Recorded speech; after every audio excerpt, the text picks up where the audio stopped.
განმოგდობთ საუბრებს ქრისტიანული ლიტერატურის ისტორიიდან. ჩვენს წინა საუბარში განვიხილავდით ერთ-ერთი უადრესი ავტორის წმინდა კლიმენტი რომაელის შრომას კორინთელთა მიმართ პირველი ეპისტოლე. ყველაზე უფრო არსებითს, რითაც ეს ეპისტოლე დაიწერა, რა მიზანდასახულობითაც წმინდა კლიმენტიმ კორინთელებს ამ ეპისტოლით მიმართა, გახლდათ დამტკიცება იმ საეკლესიო ლიტურგიკული დოგმატისა, რომ მხოლოდ მაცხოვრისგან და მოციქულთაგან მომდინარე ხელდასხმის ქვეშ მყოფი სამღვდელონი არიან მადლმოსილნი და ისინი შეადგენენ ერთადერთი ჭეშმარიტ იერარქიას, რომ თვითნებურად მრევლისგან მათი გაძევება და ასევე ამავე მრევლისგან ვინმეს ხელდასხმა, რა თქმა უნდა, მოკლებულია ღვთიურ მადლმოსილებას და ჭეშმარიტ ეპისკოპოსება, ჭეშმარიტ მღვდლებად ისინი არ შეიძლება იწოდონ. ეს საკითხი სამოციქულო მოსაყდრეობის უწყვეტობის შესახებ საფუძველია, როგორც აღნიშნეთ აღნიშნული ძეგლის დაწერისა, მაგრამ მხოლოდ ამით არ შემოიფარგლება ის საღვთისმეტყველო ღირებულება, რაც ხსენებულ ეპისტოლეს უკავშირდება. განსაკუთრებით მნიშვნელოვანი ღვთისმეტყველური თვალსაზრისით გახლავთ აღნიშნულ ძეგლში არაერთგზისი მითითება კაცობრიობის სამომავლო მკვდრეთით აღდგინების გარდაუვალობაზე. ჩვენ აღნიშნავთ, რომ აღნიშნული საკითხი ყოველთვის პრობლემური იყო ეკლესიის ისტორიაში, რამდენადაც მორწმუნეთა გარკვეული ნაწილი, რომლებიც ყველა სხვა მხრივ მათივე თქმით იღებდნენ სარწმუნოებას, იღებდნენ მორწმუნებას, ასევე მათივე აღიარებით დაეჭვებულნი სწორედ ამ მხრივ სამომავლო მკვდრეთით აღდგომის შესაძლებლობაში. არა მხოლოდ ამ უადრეს ეპოქაში, როდესაც მრევლი ჯერ კიდევ ღრმად განსწავლული, რა თქმა უნდა, ვერ იქნებოდა მოძღვრებაში, არამედ უფრო გვიანდელ ეპოქაშიც კი, მეორე საუკუნეში, ისეთი დიდი მოძღვარი, როგორც იყო წმინდა ათენაგორა ათენელი, ასევე აღნიშნულ საკითხს მნიშვნელოვან ყურადღებას უთმობს და მისი სახელგანთქმული შრომა კაცობრიობის მკვდრეთით აღდგინების შესახებ სწორედ ამ საკითხის საღვთისმეტყველო დასაბუთებას წარმოადგენს. მიუხედავად ამისა, უფრო გვიანდელ ეპოქაშიც შესამჩნევია აუცილებლობა კაცობრიობის მომავალი აღდგინების კვლავ დასაბუთებისა. მეოთხე საუკუნეში უკვე ისეთი დიდი ღვთისმეტყველი და ფილოსოფოსი, როგორც იყო წმინდა გრიგოლ ნოსელი, ათენაგორას მსგავსად ცალკე შრომას უძღვნის აღნიშნულ საკითხს. ეს შრომა გახლავთ მისი სახელგანთქმული თხზულება სულისა და აღდგომის შესახებ, რაც დიალოგის ფორმითაა დაწერილი და დიალოგის მხრივ ერთ მხარეს დგას მისი და ბრძენი ქალწული წმინდა მაკრინა, მეორე მხარეს თავად წმინდა გრიგოლ ნოსელი, რომელიც, ესე იგი გრიგოლი, ამ შემთხვევაში საკუთარ თავს ჩააყენებს დაეჭვებულის მდგომარეობაში და ყოველი ის ეჭვი, რაც მის გარშემო ტრიალებდა და რაც მას უშუალოდ სმენოდა, გამოითქმის მისგან სრული უშუალობით, გამოითქმის მაკრინასადმი, რომელიც პასუხს სცემს ღრმად ღვთისმეტყველოს, ღრმად დასაბუთებულს და დამარწმუნებელს კაცობრიობის მკვდრეთით აღდგინების გარდაუვალობაში.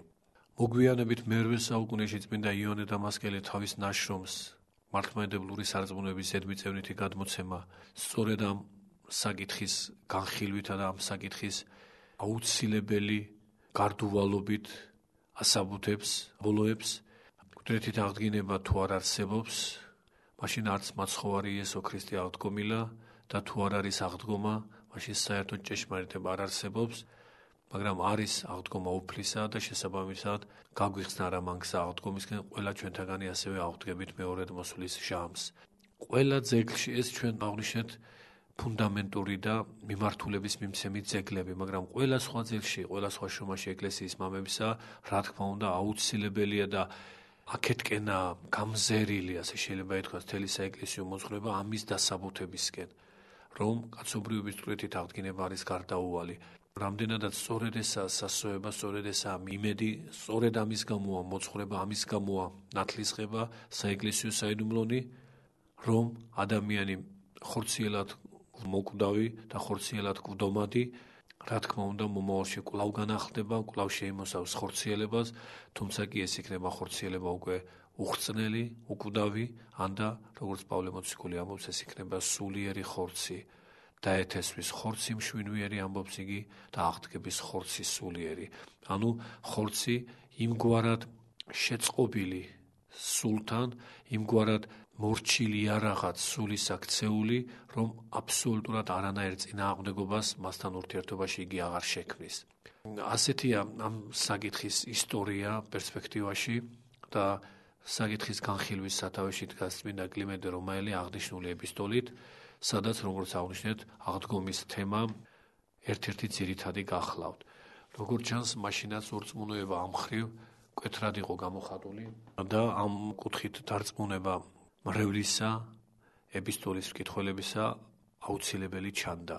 რამდენიმე ნიმუშს იშველიებს კლიმენტე რომაელი იმის დასამტკიცებლად, რომ აღდგომა გარდუვალია და რომ აღდგომა, მკვდომა და აღდგომა თვით ამ ყოფით ცხოვრებაშიც სახეობრივად, სიმბოლურად ყოველ ნაბიჯზე გვხვდება და ვლინდება. ასე ამბობს იგი, ერთ-ერთი ციტატა შეიძლება ასეთი მოვიტანოთ მისი ნაშრომიდან. დავუკვირდეთ საყვარელნო, თუ როგორ გამუდმებით გვიჩვენებს მეუფე, უფალი ესე იგი, რომ იქნება სამომავლო აღდგომა, რომლის სათავედ მან ჰყო ის სასწაული, რაც მაცხოვარმა აღასრულა, აღადგინა რა, ესე იგი მკვდარეთით ადამიანი. გულისხმება რა თქმა უნდა ლაზარე, რომელიც მაცხოვარმა 4 დღის მკვდარი აღადგინა და ეს აღდგინება ლაზარესი მაცხოვრისგან ზოგჯერ საკმაოდ მცდარად მიჩნეულია ჩვენი სამომავლო ვითარების უშუალო აღსრულებად, რომ ამ შემთხვევაში ლაზარე ჩვენთვის ნიმუშია იმისა, თუ როგორნი ვიქნებით ჩვენ მომავალში, მკვდრეთით აღდგომილნი. ეს ასე არ გახლავთ, ლაზარეს აღდგინება მაცხოვრისგან ისეთივე სახეობრივი მინიშნებაა, ისეთივე სიმბოლოა სამომავლო ვითარებაზე, როგორც მრავალი სხვა რამ მოვლენა ქვემოთ რომ აღნიშნავთ. საქმე ის გახლავთ, რომ მართალია მაცხოვარმა ლაზარე აღადგინა, მაგრამ აღადგინა არა იმ მდგომარეობაში, რა მდგომარეობაშიც ყველა ჩვენთაგანი აღდგება მეორედ მოსვლის შამს, არამედ ჩვეულებრივ ყოფით მდგომარეობაში, იმავე დაცემული სხეულთა და დაცემული ბუნებით აღდგა ლაზარე, რაც მას მანამდეც ჰქონდა სიკვდილამდეც. და შემდეგ ცნობილია, რომ ლაზარე კვლავ მოკვდა, რა თქმა უნდა, ბუნებრივი სიკვდილით. ასე იგი, ბუნებრივად გაეყარა მისი სულის სხეულს. ზოგჯერ ის მოწამედ არის წარმოჩენილი, მაგრამ სიკვდილი არის მწნარი სხეულის გაყრა სულისგან და ლაზარე რომ მაცხოვარს აღედგინა იმ მდგომარეობაში, რა მდგომარეობაში ჩვენ მეორედ მოსვლის შამს აღდგებით და რა მდგომარეობითაც სხეულებრივი თვალსაზრისით თვითვე აღდგა, ესე იგი უხრწნელი მდგომარეობით, რა თქმა უნდა ლაზარე უკვე სიკვდილს აღარ დაექვემდებარებოდა. ამრიგად ლაზარეს აღდგინება ჩვენ იმას კი არ გვასწავლის, თუ როგორნი ვიქნებით, ესე იგი ლაზარე იმ სახით კი არ აღდგენილა, რა სახითაც ჩვენ სამომავლოდ ავდგებით, არამედ ლაზარეს აღდგინებით მაცხოვარმა გვიჩვენა, რომ სიკვდილი არ არის მარადიული გაქრობა, რომ სიკვდილიდან აღდგინება შესაძლებელია. კვლავ აღდგენა შესაძლებელია, თუმცა რამდენადაც ამ შემთხვევაში ლაზარე ამ ქვეყნა და ამ ქვეყნურ ყოფაში აღდგა, ის აღდგა იმავე სხეულებრივი ბუნებით, რაც მას სიკვდილამდეც ჰქონდა, არა უხრწნელი, არა სულიერი ხორცით, არამედ კვლავ შვინვიერ მდგომარეობაში. ასე რომ აქ კლიმენტისგან ხსენებული ლაზარეს აღდგინება მაცხოვრისგან ისევე ერთ-ერთი სახეობრივი ნიმუშია კვდომა აღდგინების, გამოვლინებისა ყოფით ცხოვრებაშიც, როგორც სხვები, თუმცა ეს გახლავთ ყველაზე დიადი ნიმუში მაინც, იმიტომ რომ აქაა უშუალო თვალხილული აღდგინება არა უბრალოდ გარდაცვლილისა, არამედ გარდაცვლილისა და გახრწნილისა, როგორც ეკლესიის მამები მიუთითებენ. კიდევ კლიმენტე რომაელის სხვა ნიმუშსაც იშველიებს და ამბობს: ვნახოთ საყვარელნო, ჟამიჟამ ქმნილი აღდგომა, დღე და ღამე გვიცხადებს ჩვენ აღდგომას, იძინებს ღამე, აღდგება დღე, გადავა დღე, მოიწევა ღამე. დღეღამის მონაცვლეობაც კლიმენტის კვდომა აღდგომის მონაცვლეობის სახეობრივ გამოვლინებად წარმოუჩნდება, მაგრამ უფრო მკვეთრი მაგალითია მაინც მომდევნო, რაც მარცვალთანაა დაკავშირებული. კლიმენტე ასე ამბობს: თუნდაც ნაყოფი ავიღოთ, როგორ და რა სახით ხდება თესვა. გამოვიდა მთესველი და მიმოყარა მიწაზე ყოველი თესლი, ხოლო ეს თესლნი გამხმარნი და შიშველნი მიწაზე დაცემისას იშლებიან, შემდეგ კი უფლის წინაგანგების სიდიადე დაშლილობისაგან აღადგენს მათ და ერთისაგან მრავალ ნაყოფს აღმოაცენებს და გამოიღებს. აქ ამ მონაკვეთში ძეგლისა უაღრესად ღრმა სწავლებაა გამოთქმული იმასთან დაკავშირებით, როგორც ეს სახარებისეული სწავლებაცაა, რომ თუ მარცვალი მიწაში არ ჩავარდა, არ დალპა, ისე მისგან სიცოცხლე არ აღმოცენდება. ასე რომ ყველა ჩვენთაგანი ვკვდებით და კვლავ აღდგებით საუკუნო სიცოცხლეში. სამწუხაროდ ეს აზრი ზოგჯერ მცდარად დაკავშირებულია საკუთრივ მაცხოვართან, რომ თითქოს მაცხოვრის სხეულებრივი აღსრულება სიკვდილი აუცილებელი იყო, სწორედ იმ გაგებით, რომ ჯერ მკვდომა უნდა განეცადა მას და მერე უნდა მოენიჭებინა ჩვენთვის აღდგომა. ეს ასე არ გახლავთ. მაცხოვარი მოკვდა არა იმიტომ, რომ მკვდომაში შემდეგ სიცოცხლე აღმოეცენებინა, როგორც ეს დაუშვათ თესლთან დაკავშირებითაა, არამედ კაცობრიად მოკვდა მხოლოდ და მხოლოდ იმ მიზანდასახულობით, რომ მისი კაცობრიობის სული ჯოჯოხეთში ჩასულიყო და იქაც ექადაგა მას ჭეშმარიტება. აი ესაა უმთავრესი საფუძველი მაცხოვრის კაცობრიობის სიკვდილისა.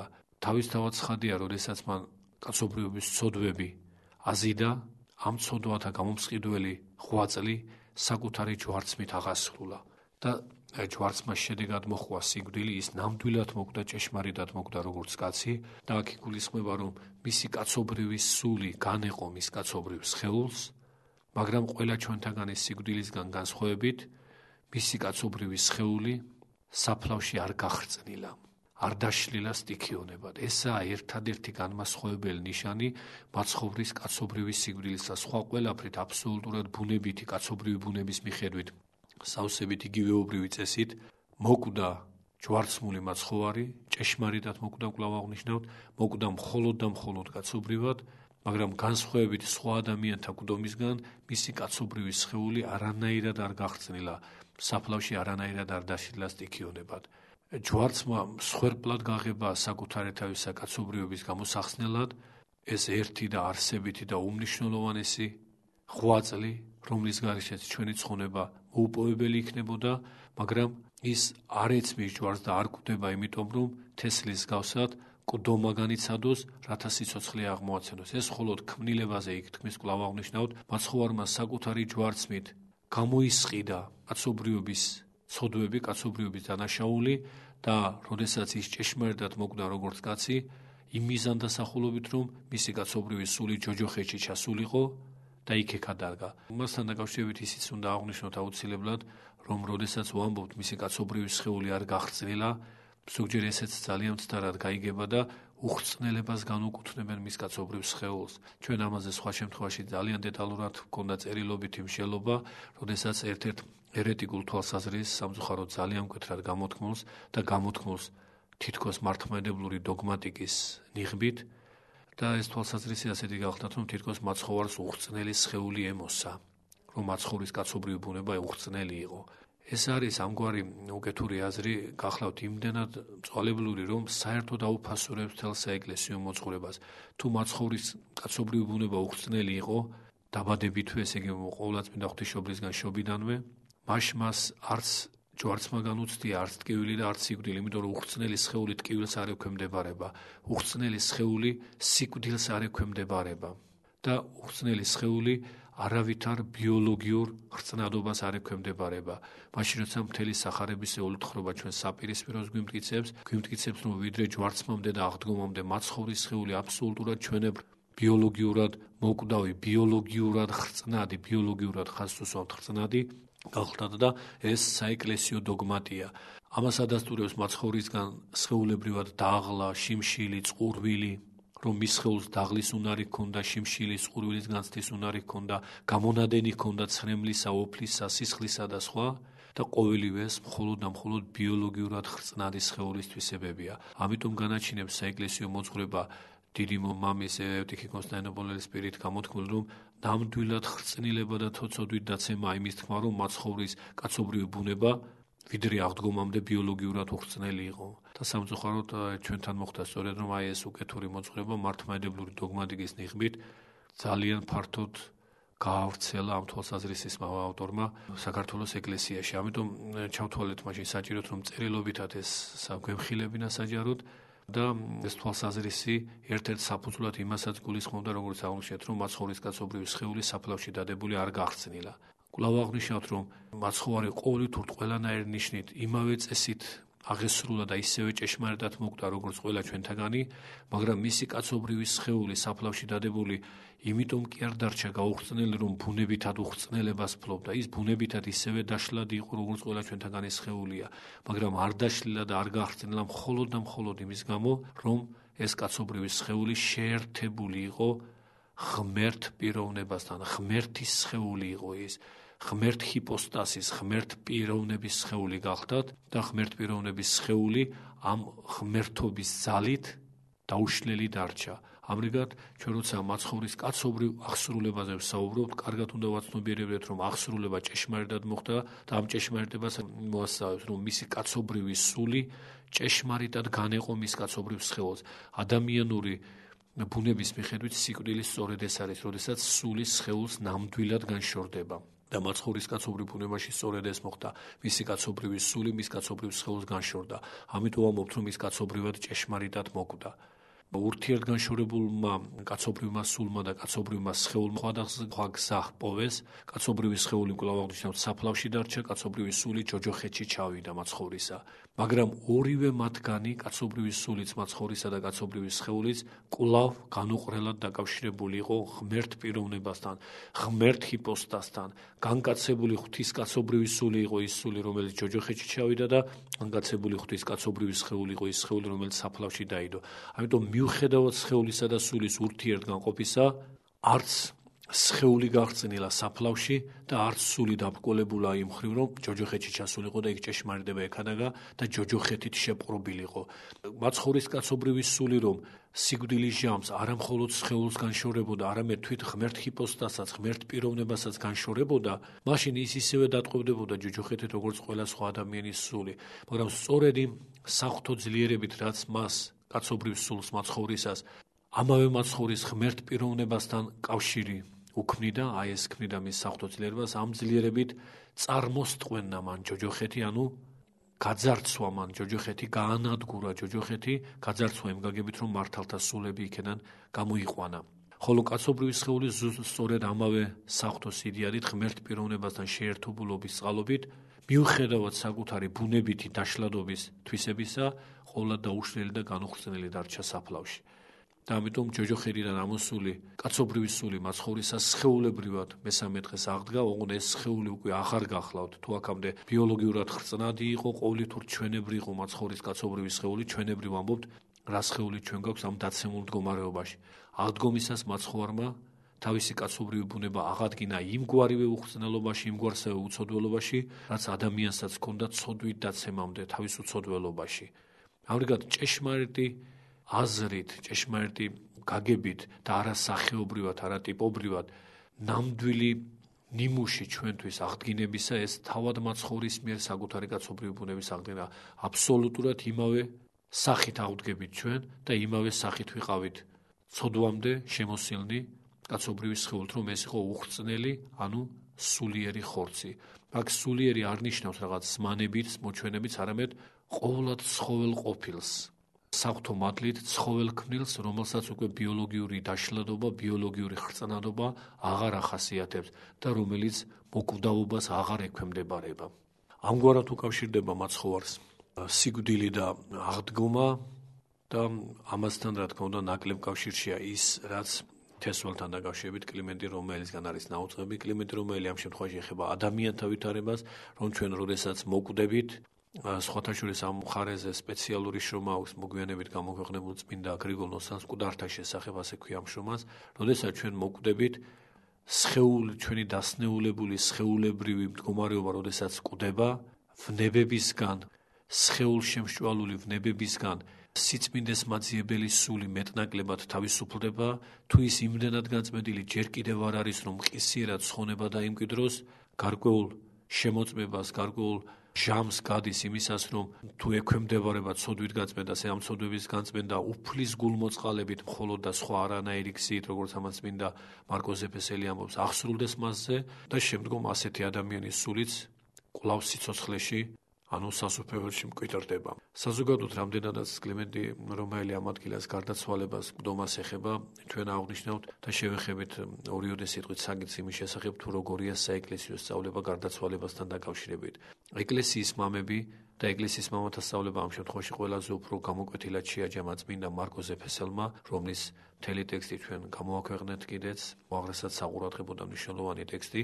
აი ამ სწავლებათა მიხედვით, როდესაც ადამიანი გარდაიცვლება და სხეულებრივი მხარე, სხეულებრივი დაბრკოლება სცილდება მას, ეს ნიშნავს სწორედ იმას, რომ მკვდომაში სიცოცხლე აღმოცენდება, ესე იგი სული თავისუფლდება ამ სხეულებრივი ბიოლოგიური ხრწნადობისგან, ბიოლოგიური დაშლადობისგან, და თუ ეს სული ცხოვრებაშივე წმინდა იყო, სიწმინდის მაძიებელი იყო და მას სიკვდილში ამს რაიმე მძიმე ცოდვა ან და რაიმე დამაბრკოლებელი ცოდვა თან არ გახოლია, თუ უცოდველობის საზომშია, უცოდველობის სამყოფელშიც მყისიერად მკვიდრდება, სასუფეველში მკვიდრდება, როგორც მაგალითად არიან მართალთა სულები, მარტვილთა სულები, წმინდანთა სულები, რომლებმაც სიცოცხლეშივე სიწმინდე მოიპოვეს და დაიმკვიდრეს.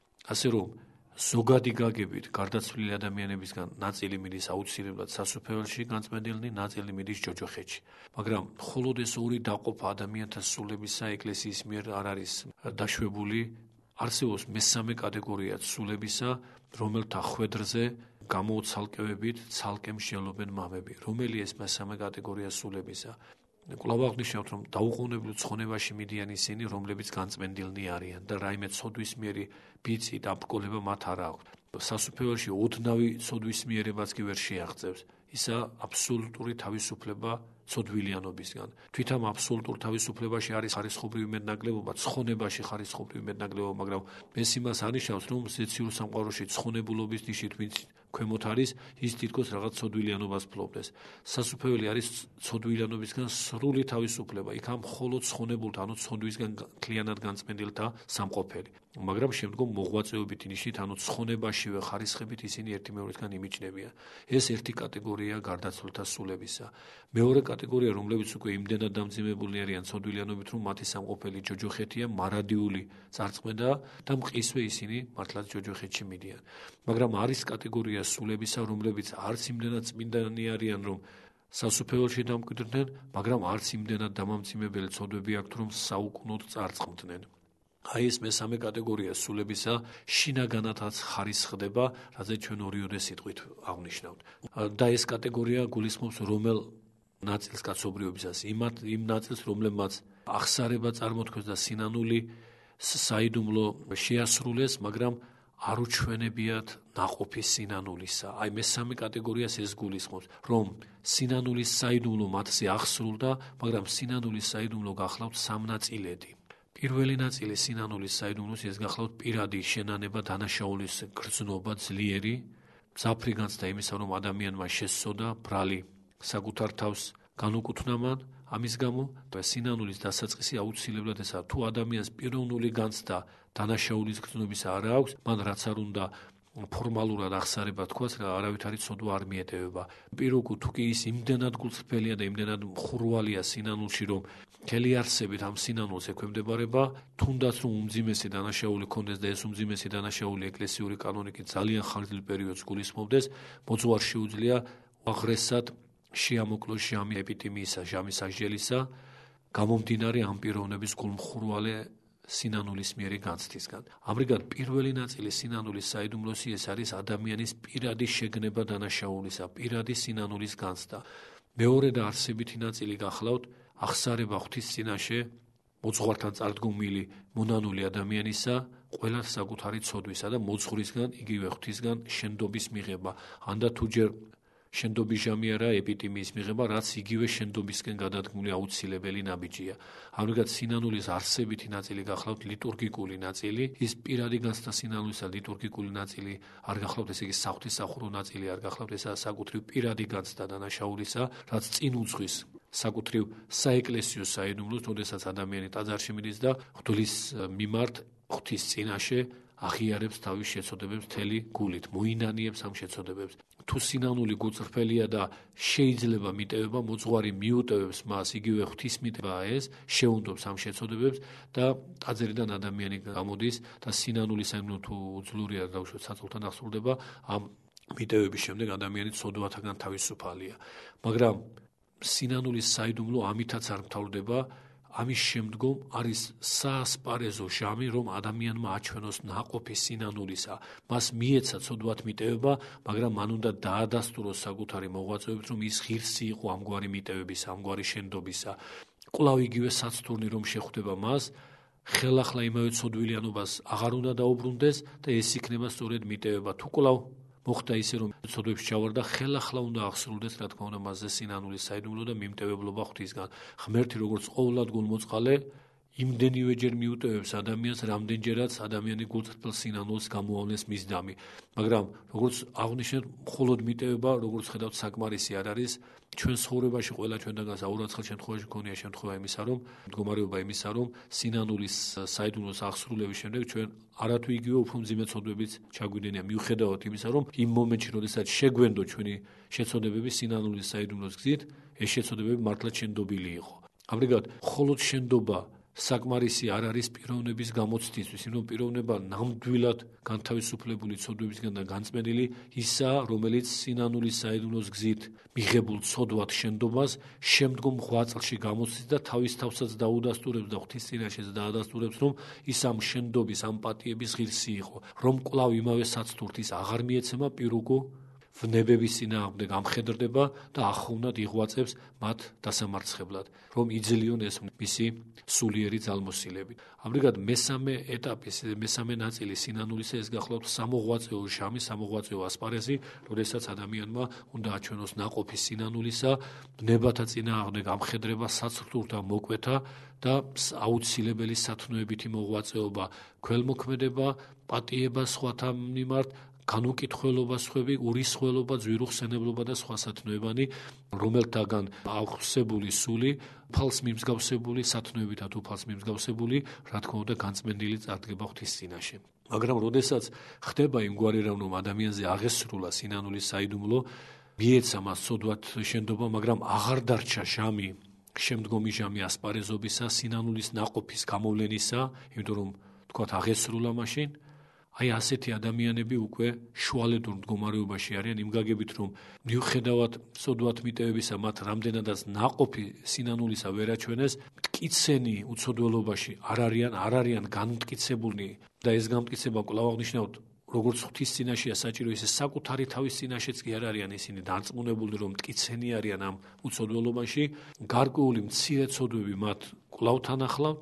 და აი ასეთი პირები, რა თქმა უნდა, დაუყოვნებლივ სასუფეველში ვერ დამკვიდრდებიან, მცირედ ცოდვილიანობაც კი მათი განაპირობებს სასუფეველისგან მათგან შორებას. მაგრამ ეს მცირედ ცოდვილიანობა არც იმის საფუძველს იძლევა, რომ ისინი მარადიულად წარწმდნენ. აი ამგვარ ვითარებაში წმინდა მარკოზ ეფესელი და სხვა მოძღვარნი შემდეგ ხარისხებს გამოჰყოფენ. თუ კი ადამიანი გარდაცვალებისას უშუალოდ სიკვდილის მომენტში სრულიად უმსუბუქესი და უმნიშვნელო ესი ცოდვით არიან მხოლოდ და ასეთი ცოდვა ახლავთ თან, საკუთრივ სიკვდილის მოვლენა განწმენს მათ ამ ცოდვათაგან. სიკვდილი კი არ არის განწმენდელი, სიკვდილის ჟამს ადამიანის პირადი განცდები, ადამიანი რომელიც ღვთის წინაშე უნდა წამდგეს და შიში და კრძალვა ძლიერდება მასში, აი ეს ამგვარი მდგომარეობა მისი ყველაზე უფრო უმსუბუქესი ცოდვებისგან მისი გამწმენდელია და ამიტომ ასეთი ადამიანისთვის საკუთრივ სიკვდილის მოვლენაა საკმარისი, რომ თუნდაც სიკვდილის წინ, უშუალოდ წინ მას უმცირესი ცოდვილიანობა ახდეს, სიკვდილის შემდეგ, როდესაც ის აღესრულა და მისი სული სხეულს განშორდა, მას ეს ცოდვილიანობა უკვე აღარ აქვს, ამ ჟამს უშუალოდ სიკვდილის განცდის შიშით განიწმინდა იგი და ასეთი ადამიანი პირდაპირ სასუფეველში მიდის. ეს გახლავთ ამ შუალედურ მდგომარეობაში მყოფთა ყველაზე უფრო რჩეული ნაწილი, რომელსაც უმცირესი ცოდვები ჰქონდა და ამ ცოდვათან განსაცმელად საკუთრივ სიკვდილის ჟამს მისგან განცდილი, რაც მან განიცადა, აღმოჩნდა მისი გამწმენდელი. წმინდა მარკოზი განაგრძობს, რომ თუ კი ადამიანი შედარებით უფრო მძიმე ცოდვილია და საკუთრივ სიკვდილის პროცესი არ აღმოჩნდა მისთვის საკმარისი, რომ განწმენდილიყო, ამგვარი ადამიანი ჯერ კიდევ დედამიწაზე ყოფნის ჟამს, ესე იგი ვიდრე საბოლოო ხვედრი განეჩინება მას, სად დამკვიდრდეს, ამ პერიოდში, როდესაც უაღრესად გამჭვირვალედ ხედავს თავის ცოდვებს და სხვა, სინდისის ქეჯნითა და ღვთის გულმოწყალებით, თუ ეს ცოდვები უმცირესია, ამ ქვეყნადვე განიწმინდებიან. და ამ ქვეყნადვე მათი ყოფნის ჟამი ვიდრე საბოლოო ხვედრი მიეგებოდეს, საკმარისია მათი განწმენდისთვის და საბოლოო ხვედრად მათაც სასუფეველი მიეგებათ. მაგრამ თუ ადამიანები უფრო მძიმედ არიან ცოდვილნი, კიდევ უფრო მძიმედ არიან ცოდვილნი და არც ამ ქვეყნად მათი დროებითი სიკვდილის შემდგომ დროებითი მკვიდრობის ჟამი აღმოჩნდა საკმარის, რომ ისინი განწმენდილიყვნენ, აი ასეთი ნაწილი შუალედურ მდგომარეობაში ყოფი ადამიანებსა უკვე ჯოჯოხეთში მიდის. ჯოჯოხეთში მიდიან, მაგრამ ესენიც ორი კატეგორიისანი არიან. ერთნი ისინი, რომლებიც ასევე შედარებით ამ ნაწილის ადამიანთა შორის ამ შედარებით უფრო ნაკლებ არიან ცოდვილნი, ესე იგი ჯოჯოხეთში ჩასულთაგან ყველაზე ნაკლებ ცოდვილნი ვინც არიან, ისინი მეორედ მოსვლამდე განიწმინდებიან ღვთის გულმოწყალებით, ესა არსებითი და გადამწყვეტი ყოველთვის ყველა შემთხვევაში ცოდვათაგან განწმენდისა და თვითის მდგომარეობა, ჯოჯოხეთისეული უმძიმესი მდგომარეობა, საკუთარი სინდისის ქეჯნა, რაც ყველაფერი ეს ექვემდებარება მხოლოდ და მხოლოდ ღვთის გულმოწყალებას, შამთა ვითარებაში ვიდრე მეორედ მოსვლამდე საკმარისი აღმოჩნდება მათი განწმენდისთვის და სასუფეველში მათ დასამკვიდრებლად. ხოლო უფრო ძლიერ ცოდვილნი შედარებით, რომლებიც იმდენად ცოდვილნი მაინც არ არიან, რომ მყისიერად მარადიულ წარწმენაში წასულიყვნენ, აი ეს უფრო მძიმე ცოდვილი მათ შორის ელოდებიან ჟამს მეორედ მოსვლისას და ყველაზე მძიმე მათთვის არის ის, რომ მათ აქვთ გაურკვევლობა მომავლისა, ისინი გრძნობენ საკუთარ ცოდვილიანობას და საჯულის წინაშე წარდგომას შიშით ეკრძალვიან, იმიტომ რომ ხვედრი მათთვის უცნობია, შეუცნობლობა მომავლისა, გაურკვევლობა მომავლისა ამ ხრივ სასიკეთო მხარეცა, იმიტომ დადასტურება იმისა, რომ მათთვის საბოლოო ხვედრი ჯერ კიდევ გადაწყვეტილი არ არის. მარადიულ წარწმენაში მყოფებმა საკუთარი ხვედრი იციან. არავითარი გაურკვევლობა მათ არ აქვთ, ისე როგორც მარადიულ ცხონებაში მყოფებმა და როდესაც აი ამ მძიმე მდგომარეობაში, მაგრამ მაინც საბოლოო ხვედრის გარეშე მყოფ სულებს გაურკვევლობა აქვთ, მომავლისა ეს გაურკვევლობა ადასტურებს იმათ, რომ მათი ხვედრი ჯერ განჩინებული არ არის და მხოლოდ მეორე მოსვლის ჟამს განეჩინება უფლის მიერ. ესაა მათი მოლოდინი მეორედ მოსვლისა და მეორედ მოსვლამდე ჯოჯოხეთში მკვიდრობენ. აი ამგვარ ხარისხებს გამოხობს წმინდა მარკოს ეფესელი იმ შვალედურ მდგომარეობაში მყოფი ადამიანებისა, რომლებმაც ერთი მხრივ ნაყოფი სინანულისა ვერ აჩვენეს და ამიტომ მყისიერად სასუფეველის ღირსნი არ არიან, მაგრამ მეორე მხრივ არც იმდენად ცოდვილნი არიან, რომ მარადიულ სატანჯველში და მარადიულ წარწმენაში დამკვიდრდნენ. ამგვარი თანდათანობითობა ყველგან ყოველთვის დამყარებულია ღვთის გულმოწყალებაზე. აღნიშნავთ იმასაც, რომ ორი ცთარი აზრია ამასთან დაკავშირებით, თუ ჯოჯოხეთში მყოფიდან და შუალედურ მდგომარეობაში მყოფი ადამიანები როგორ უნდა ცხონდნენ. ერთი გახლავდა ეს უკვე გამოკვეთილად ცთარი აზრია და ერეტიკული სწავლება კათოლიკური ეკლესიისა, რომ თითქოს შუალედურ მდგომარეობაში მყოფი ადამიანები, რომლებიც ჯოჯოხეთში მიდიან, რომლებიც სასუფეველში არ მიდიან, თითქოს მიდიან ეგრეთ წოდებულ განსაწმენდელში. მათი აზრით მარადიულ ჯოჯოხეთსა და სამოთხეს შორის თითქოს არსებობს რაღაც მესამე ადგილი, ეგრეთ წოდებული განსაწმენდელი პურგატორიუმი, სადაც ისინი ცეცხლით განიწმინდებიან თითქოს. არამატერიალური ცეცხლით მოხდება თითქოს მათი განწმენდა და იმ ცოდვების ამოწვა მათგან, რაც მათ ამ ქვეყნიდან გაჰყვათ. ეს სწავლება ეკლესიისთვის სრულიად უცხოა, იმიტომ რომ პიროვნულ ნებელობას გამორიცხავს და ცხონებას მექანიკურ პროცესად წარმოაჩენს, რომ ესე იგი შუალედურ მდგომარეობაში მოხვადრილი სულები ასე როგორც არ უნდა იყოს, იმ ობიექტურად თითქოს იმ ცეცხლის ზემოქმედების შედეგად განიწმინდებიან და მათ უნდა თუ არა აუცილებლად ცხონებაში მკვიდრდებიან. ეკლესიური სწავლება ხაზს გაუსვამთ, რომ ცხონებას არა მხოლოდ შუალედურ მდგომარეობაში ყოფი პირებს, თუნდაც იმათსაც, ვინც მყისიერად სამოთხეში, ყველა მათგანის ცხონების საფუძველი არის მხოლოდ და მხოლოდ უფლისმიერი გულმოწყალება. თუ ჩვენ აი ეს დებულება, მართლაც დებულებად არ გვაქვს შეთვისებული, ბევრ ცნობილებამდე შეიძლება მივიდეთ და ეს არც ერთ წამს არ უნდა დაგვაუწყდეს. უფლის გულმოწყალება არის ყოველთვის ყველანაირი სახით ცხონების საფუძველი. და იმ შემთხვევაში, როდესაც ჯოჯოხეთში მყოფობენ ადამიანები, რომლებიც მარადიული წარწმენის ღირსნი არ არიან, იმიტომ რომ არ არიან ასე მძიმე ცოდვილნი, მათი გამოხსნაც ხდება არა რაღაც ობიექტური ცეცხლით, ესე იგი მათ გარეთ არსებული რაღაცა მოვლენით, რომელიც მათზე ზემოქმედებს თითქოს არა ეგრეთ წოდებული განწმენდელი ცეცხლით, არამედ მხოლოდ და მხოლოდ უფლის გულმოწყალებით, რასაც აი ამ გულმოწყალების მათზე მოვლინებას განაპირობებს ამ ადამიანთა პირადი სინდისის ქენჯნა და საკუთარი ცოდვილიანობის მკვეთრად გაცნობიერება და სწორედ ესაა სინდისის ქენჯნა.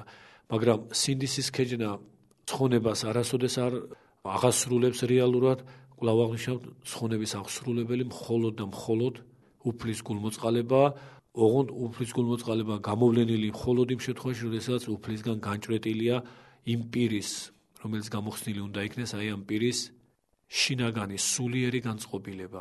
ყოველთვის წყარო უფლის გულმოწყალების არის ქმნილების, მოაზროვნე ქმნილების სულიერი განწყობილება. თუ სულიერი განწყობილება ღვთისკენაა, საღვთო გულმოწყალებაც არასოდეს არ დააყოვნებს. და ამრიგად ჩვენ ერთი ცდარი თვალსაზრისი შუალედურ მდგომარეობაში მყოფ პირთა გამოხსნის შესახებ უკვე აღნიშნეთ. როდესაც ვამბობთ, რომ შუალედურ მდგომარეობაში იმყოფებიან ადამიანები, ამ მდგომარეობაში რაღაც ადგილს კი არ გულისხმობთ და რაღაც მოვლენას, არამედ თვითონ ამ ადამიანთა სულიერ ვითარებას, რომ ისინი არც აბსოლუტურად განწმენდილები არიან, რომ ცხონებაში დამკვიდრდნენ, არც იმედად ძიმედ ცოდვილნი, რომ წარწმედას მიეცნენ. აი ეს ქმნის მათ შუალედურობას და აქ შუალედურობა არანაირად არ უიგივდება რაღაც შუალედური ადგილის არსებობას, სადაც თითქოს განწმენდელი ცეცხლი ამოშანთავს მათგან ამ ცოდვებს და ისინი ობიექტურად მათი ნებისგან დამოუკიდებლად თითქოს ცხონდებიან. შუალედური ნაწილი კაცობრიობისა არ ქმნის იმის საფუძველს, რომ ჩვენ თითქოს შუალედური ადგილიც ვიგულვოთ. ადგილი მხოლოდ ორია, კვლავ აღნიშნავთ ეკლესიური სწავლებით, ესაა სასუფეველი, ცხონების წიაღი და ჯოჯოხეთი წარწმედის ადგილი. სხვა რამ ადგილი არ არსებობს, მაგრამ ორი ადგილი არ ნიშნავს, რომ კაცობრიობაც გარდაცვალების ჟამს ყისიერად ორად განიყოფება. კაცობრიობა ყისიერად ორად და მარადიულად ორად არ განიყოფება.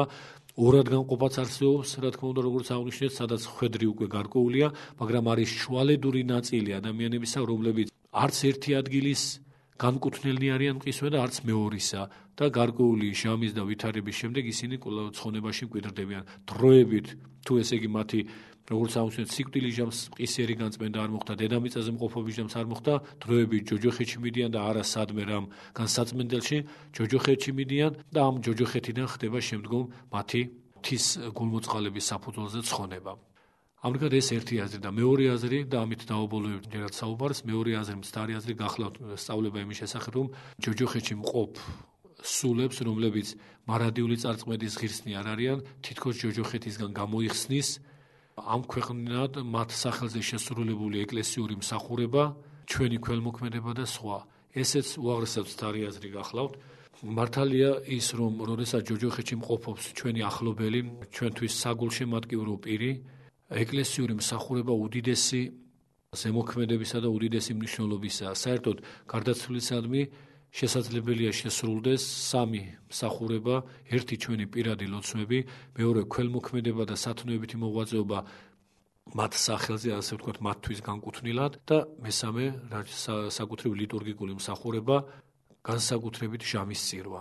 რა თქმა უნდა, პანაშვიდი წესისაგება ყველა შედის ღვთისმსახურებაში და განსაკუთრებით ჟამის წირვა, ანუ წმინდა ლიტურგია. ეს სამივე სახეობა ერთმთლიანობაში არის ჩვენი ზრუნვა გარდაცვლილზე, მაგრამ ეს გახლავთ მხოლოდ ზრუნვა და არა მისი გამოხსნა. არც ერთ საეკლესიო მსახურებას, თვით უწმინდეს მსახურებასაც კი ჟამის წირვისას გამოხსნა არ შეუძლია არავისი. გამოხსნელი კვლავ აღნიშნავთ არის მხოლოდ უფალი და მხოლოდ უფლისმიერი გულმოწყალება.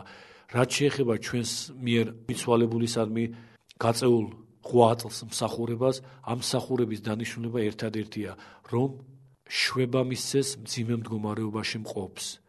და ისევე როგორც საპატიმროში მყოფი ადამიანი, თუ კი მას ჩვენ მოვინახულებთ და გარკვეულ ცხვენს მივართვებთ, ის შვებას იგრძნობს, გვერდით ყოფნა ჩვენი მასთან ძალიან შეუმსუბუქებს საპატიმროში ყოფნას, მაგრამ ჩვენ მისი გამოხსნა და გათავისუფლება არ შეგვიძლია, მსაჯულია მისი განმათავისუფლებელი და ვიდრე გათავისუფლების ჟამი არ დადგება, ის თუნდაც რომ იცოდეს, რომ მალე გათავისუფლება თავისთავად იქ ყოფნით მძიმე მდგომარეობაში, უმძიმეს ვითარებაშია და ნუგეშს საჭიროებს, აი ამგვარი ცხოველი ნუგეში მდგომარეობის შემსუბუქება და მდგომარეობის გაადვილება გახლავთ ყველა ის მსახურება, რასაც ჩვენ ამ ქვეყნიდან გარდაცვლილთათვის აღვასრულებთ.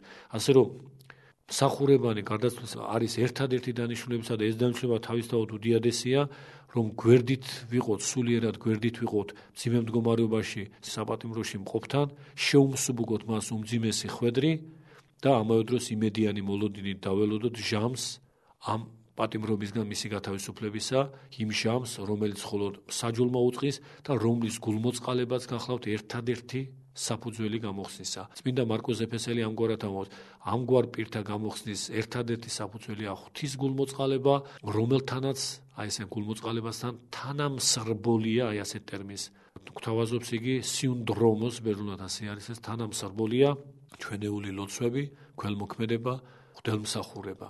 საეკლესიო მსახურება. ესე იგი, ეს ყოველივე მასთან არის თანამსრბოლი, მას დამოუკიდებლად საღვთო გულმოწყალების გარეშე და საღვთო მსაჯულობითი მოღვაწეობის გარეშე დამოუკიდებლად საეკლესიო მოქმედებას არანაირი გამოხსნელობითი მოქმედების აღსრულება არ შეუძლია, იმიტომ რომ კვლავ აღნიშნავთ, წარწმედაც და გამოხსნაც პიროვნული ნებისაა და ამ პიროვნული ნების საფუძველზე ღვთის გულმოწყალების შედეგია. როდესაც ადამიანის ნებას ჭრեց ღვთიურობა და თუ ეს ნება შეგნებულად ღვთის საწინააღმდეგოა, რა თქმა უნდა, გულმოწყალების გამოვლენა ფუჭია, იმიტომ რომ ასეთი ადამიანები არ შეიწყნარებენ ამ გულმოწყალებას, რამდენადაც ნებაყოფლობითად განდრიკილნი არიან ღვთისგან. მაგრამ თუ ნება ადამიანისგან ღვთისკენაა, საღვთო გულმოწყალებას კვლავ აღნიშნავთ, არ დააყოვნებს. კონკრეტულად ჟამი გამოხსნა მხოლოდ საძულმა უძღის, მაგრამ ის კი ვიცით, რომ ეს ჟამი აბსოლუტურად ადეკვატურია პიროვნების სულიერი მდგომარეობისა. ხოლო ამ ყოველივესთან, აი ამ გულმოწყალების ვლენასთან თანამსხრბოლია ჩვენი ამ ქვეყნიური ღვაწლი, ჩვენი ამ ქვეყნიური მოქმედება გარდაცვლილთა სულებისათვის. აი ამგვარი არის ეკლესიური სწავლება შუალედური ნაწილის შესახებ, ესე იგი იმ ნაწილის შესახებ კაცობრიობისა, რომლებიც ყისიერად არც ხუნებას ექვემდებარება და ყისიერად არც საუკუნო წარწყვეტას და ისინიც, როგორც ხედავთ, შინაგანად ხარისხობრივად იყოფებიან. ყოველივე ჩვენ ამ შემთხვევაში ნაწილთან დაკავშირებით კლიმენტი, რომელიც ეპისტოლისა გადმოვეცით, რაც მკვდომასა და აღდგინებას და განახლებას უკავშირდება და ერთ-ერთი პირველადი რაღაც მონახაზი და სხვა შრომები ჩვენ კლიმენტი, რომელიც ამ კუთხით დეტალურ სწავლებას ამ საკითხზე არ გვაწვდიან, ამიტომ კლიმენტისეულ სიტყვებს, რაც ჩვენ ციტატის სახით მოვიტანეთ, მხოლოდ როგორც პირველ მონახაზს და კითხვის საფუძველს აღნიშნული უკვე ჩამოყალიბებული სწავლებისას ამგვარად ხედავთ, ასეთ საღრდენზეა დაფუძნებული გვიანდელ მოძღვართა სწავლებანი გარდაცვალებისა და ადამიანთა საიქიო ხვედრის შესახებ და თუ კლიმენტი, რომელიც შეგვიძლია საფუძველ დამდებათ ამგვარი სწავლებისა, ამგვარი სწავლების ღვთისმეტყველური გადმოცემისა შეგვიძლია მივიჩნიოთ, დამაბოლოებლად და გვირგვინად წმინდა მარკოს ეფესელი უნდა დავსახოთ. გმადლობთ ყურადღებისათვის.